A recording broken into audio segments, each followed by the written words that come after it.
Times news channel देखे आप सभी दर्शकों का बहुत बहुत स्वागत है। मैं हूं रमनदीप कौर। इस वक्त की बड़ी खबर आ रही है प्रयागराज से। क्या है पूरा मामला, देखने के लिए बने रहिए हमारे साथ। संगम नगरी प्रयागराज में हरिश्चंद्र अनुसंधान संस्थान मध्य भारत में अनुसंधान क्षेत्र को बढ़ावा देने के लिए एक उच्च स्तरीय गतिविधि के रूप में सालाना विज्ञान प्रतिभा खोज परीक्षा आयोजित की गई, जिसमें 17 दिसंबर 2023 को HRI साइंस टैलेंट सर्च परीक्षा आयोजित की गई, जिसमें 36 स्कूलों के कुल 440 बच्चे शामिल हुए। इन प्रतिभागियों में 5 छात्रों ने भौतिकी और गणित के लेवल में, जहां कुल मिलाकर दोनों श्रेणियों में 35 टॉपर को HRI के निदेशक प्रोफेसर दिलीप जतकर और भारतीय विज्ञान संस्थान बेंगलुरु में गणित विभाग के प्रोफेसर S थंगवेलु द्वारा सम्मानित किया गया। इंस्टीट्यूट का एक आउटरीच एक्टिविटी जो हमने 17 दिसंबर को ऑर्गेनाइज किया था, इसमें से 440 बच्चों ने पार्टिसिपेट किया, जो हमारे 36 स्कूल जो प्रयागराज और इसके एरिया के हैं। कुछ बच्चे जो और पार्टिसिपेट करना चाहते थे अदर जगह से, हमने सोशल मीडिया पर इसका प्रचार किया था, उससे हमारे 440 बच्चों ने पार्टिसिपेट किया।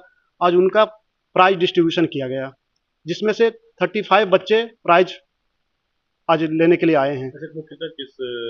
किस स्ट्रीम में ये हमारा फिजिक्स और मैथमेटिक्स का जो एग्ज़ाम था, लेवल 1 जो क्लास 9 एंड 10 के लिए, और लेवल 2 11 एंड 12 के बच्चों के लिए। हमारा इसका उद्देश्य है कि बच्चे रिसर्च के सेक्टर में जुड़े, जो ये मध्य भारत का इलाका है, वो रिसर्च में जुड़े। एक्चुअली हमारा इंस्टीट्यूट मैथमेटिक्स और फिजिक्स का इंस्टीट्यूट है। मैथमेटिक्स और फिजिक्स का इंस्टीट्यूट है हरिश्चंद्र रिसर्च इंस्टीट्यूट। तो हम लोग हर साल 2 अलग अलग क्लासों के लिए हम लोग ये एग्जाम कंडक्ट कराते हैं। लेवल 1 में 9-10 के स्टूडेंट्स आते हैं और फिजिक्स और मैथमेटिक्स का एग्जाम होता है, और लेवल 2 में मैथमेटिक्स और फिजिक्स का दोनों का एग्जाम होता है, उसमें 11-12 के स्टूडेंट्स आते हैं। और ये हमारे इलाहाबाद रीजन के सारे स्कूल्स आते हैं। हम कई स्कूलों को लेटर भेजते हैं और बहुत सारे स्टूडेंट्स पार्टिसिपेट करते हैं। इस बार भी करीब 350 लोगों ने पार्टिसिपेट किया है, और हम टॉप 3 कैंडिडेट्स लाइक जो फर्स्ट सेकंड थर्ड है, कुछ जॉइंट फर्स्ट सेकंड थर्ड भी है, उनको हम अवार्ड देते हैं, प्राइजेस देते हैं। हर साल ये करते हैं। ये आउटरीच एक्टिविटी है HRI की, और इस साल से हमने बच्चों को लाइब्रेरी भी विजिट दिया है। 2 महीने वो HRI में आके हर कैटेगरी में 3-3 बच्चों को हम देते हैं। कुछ जॉइंट विनर्स हैं। Centre for special education Prayagraj के डायरेक्टर श्रीमती प्रकाश के द्वारा एक नृत्य प्रतियोगिता का कार्यक्रम आयोजित किया गया। इस प्रतियोगिता में कई बच्चों ने बढ़ चढ़कर हिस्सा लिया। इस प्रतियोगिता में children with autism, intellectual impairment, ADHD, LD, cerebral palsy इत्यादि सभी बच्चों ने मंच पर अपनी प्रतिभा बिखेरी। प्रतियोगिता में बच्चों की आंखों में उत्साह देखते ही बनता था। सभी बच्चे रंग बिरंगे फूलों की तरह दिख रहे थे। अपनी प्रतिभा से उन्होंने सबका मन मोह लिया। सभागार में उपस्थित लोगों की तालियां की गड़गड़ाहट ने समा बांध गई। विशेष बच्चों को सामाजिक कौशल में बढ़ावा देने के लिए इस तरह के कार्यक्रम का आयोजन होते रहना बहुत आवश्यक है। सेंट्रल फॉर स्पेशल एजुकेशन इस प्रकार की कई गतिविधियों का आयोजन बच्चों के लिए करता रहता है। बीते महीने में बच्चों द्वारा हस्त निर्मित कलाकृतियों की प्रदर्शनी भी लगी थी। सभी लोगों ने इसकी बढ़ चढ़कर सराहना की थी। प्रदर्शनी से उपार्जित आय को बच्चों में ही वितरित कर दिया जाता है। हमें समझना होगा कि ये बच्चे आने वाले भविष्य का एक अभिन्न हिस्सा है, जिसमें इन्हें महत्वपूर्ण भागीदारी से समावेशित करना होगा। एक जिम्मेदार नागरिक होने के नाते ये उनके हमारी प्रतिबद्धता दर्शाता है।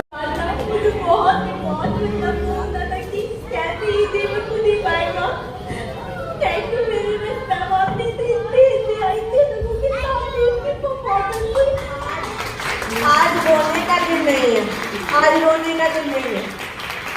आज भी यही खुद करेंगे, तो रोने का दिन नहीं है, रोने का दिन नहीं है। चलो। संगम नगरी प्रयागराज में काफी दर्दनाक एक CCTV सामने आया, जो आपके दिल को दहला देगा। बता दें, ये नए यमुना ब्रिज का CCTV है, जहां पर ई रिक्शा चालक बीच पुल पर ई रिक्शा मोड़ता है और पीछे से आ रहे बाइक सवार ई रिक्शे से टकरा जाता है, जिससे उसकी मौके पर बताया जाता है मौत हो जाती है। ये जो युवक है वो नैनी क्षेत्र का बताया जा रहा है, मगर मौके से ई रिक्शा चालक फरार हो जाता है। फिलहाल सीसीटीवी अब वायरल होने के बाद पुलिस जांच में जुट गई है और अब इस ई रिक्शा चालक की तलाश हो रही है। मगर सबसे बड़ी बात है कि ई रिक्शा की चालकों की बात की जाए, चाहे वो सिविल लाइन इलाका हो, चाहे पुराने शहर का इलाका हो या मुट्ठीगंज, करैली या अन्य क्षेत्रों, मनमाने तरीके से ई रिक्शा चालक ई रिक्शा दौड़ाते दिखेंगे। और सबसे बड़ी बात है, नाबालिग चालक भी ई रिक्शा चलाते हुए अक्सर दिखाई देते हैं। अब देखना होगा इन पर किस तरह की कार्रवाई होती है, या इसी तरह से मनमाने तरीके से ये ई रिक्शा चलाते हैं और आए दिन जिस तरह से ये हादसे होते हैं, इसकी संख्या बढ़ती घटती है, ये तो देखने वाली बात होगी।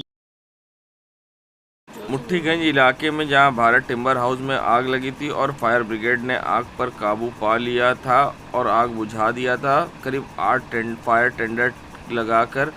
मगर उसके बाद फिर देर रात जहां फायर ब्रिगेड की टीम को सूचना मिली कि भारत टिम्बर हाउस में धुआं उठ रहा है और फिर से आग लगने की सूचना मिलते ही तत्काल मौके पर फायर ब्रिगेड की टीम पहुंची है गाड़ी लेकर। और साथ ही बता दें, यहाँ पर आग तो नहीं लगी थी, मगर हाँ फिर से आग के मलबे से धुआं उठ रहा था, जिसको देखते हुए तत्काल सूचना मिलने पर फिर से फायर ब्रिगेड की टीम पहुंची और बिल्डिंग को ठंडा करने में काफ़ी देर जुटी रही और फायर ब्रिगेड की कई गाड़ियों ने यहाँ बिल्डिंग को ठंडा किया है।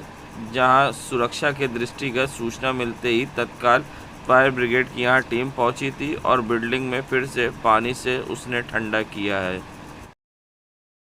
संगम नगरी प्रयागराज के अतरसोइया खत्री पाठशाला के सामने जहां एक विशाल पेड़ गिर जाने से पूरी तरह से आवागमन बाधित हो गया है, वहीं पेड़ की चपेट में आई ट्रॉली भी पूरी तरह से क्षतिग्रस्त हो गई है और कई गाड़ियां भी क्षतिग्रस्त हुई हैं। मगर सबसे बड़ी बात है, किसी तरह की जनहानि नहीं हुई है।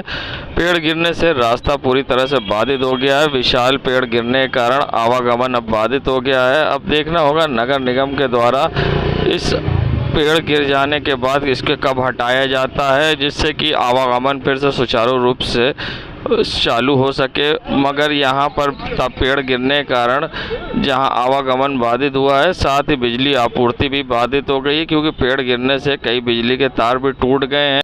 जहाँ पेड़ गिर जाने के कारण आवागमन पूरी तरह से बाधित हो गया था, वहीं नगर निगम ने पेड़ हटवाकर आवागमन फिर से कराया शुरू।